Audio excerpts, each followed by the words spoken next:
Thank you, Mr. President.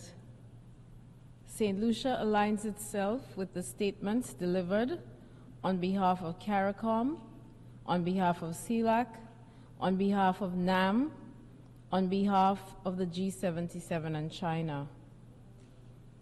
Saint Lucia warmly welcomes the presence of the Foreign Minister of Cuba and his delegation.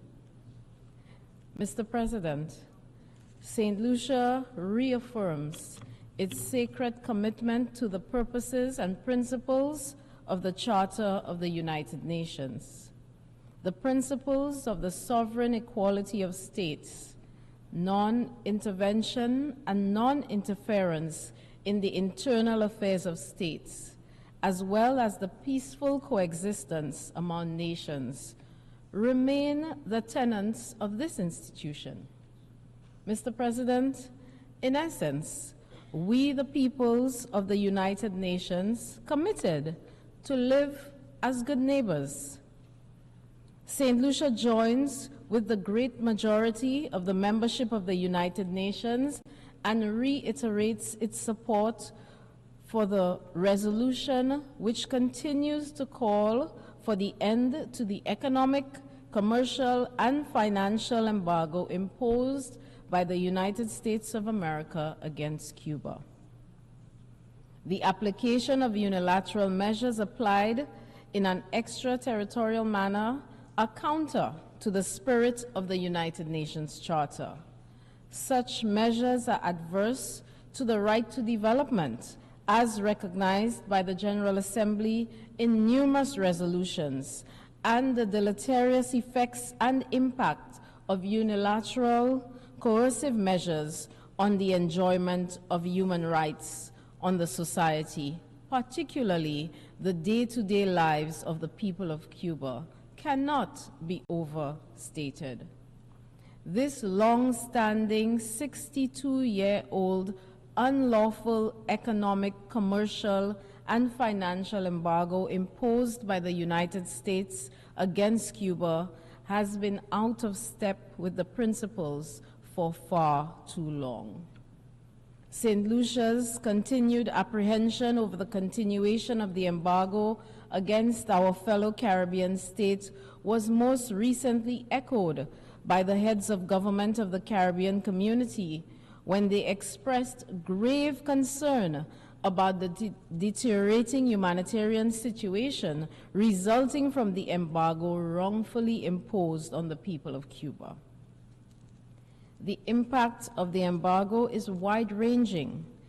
It affects and restricts access to foreign currency, inputs, raw materials, fuels, machinery, fertilizers, chemical products, technologies, and the imposition of penalties on shipping companies that would otherwise service Cuba.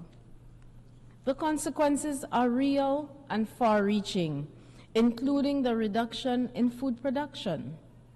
The recent collapse of Cuba's national grid highlights the impact of these limitations place on the effective functioning of the country. Mr. President, Cuba is also no less impacted by climate change.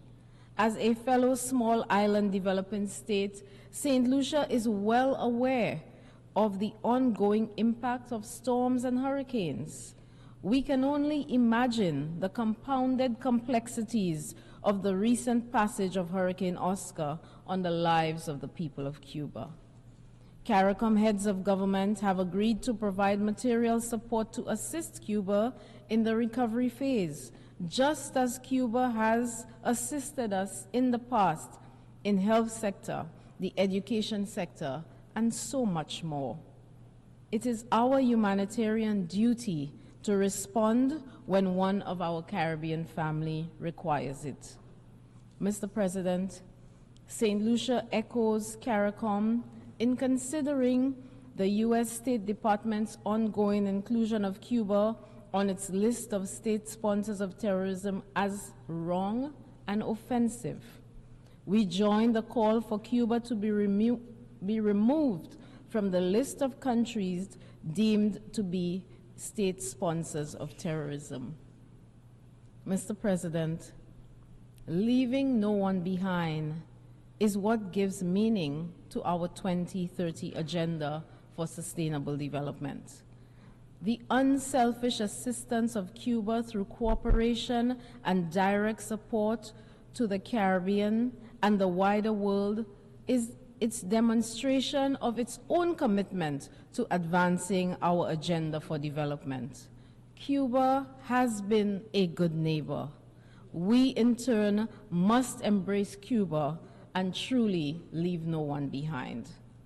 Saint Lucia expresses the hope that the present resolution on this question is respected and the will of the overwhelming majority of the nations of the world. The indomitable spirit of the Cuban people remains an inspiration, and we reaffirm our sincere call to end this embargo. Saint Lucia joins in expressing our full solidarity with the government and people of Cuba. Thank you, Mr. President. I thank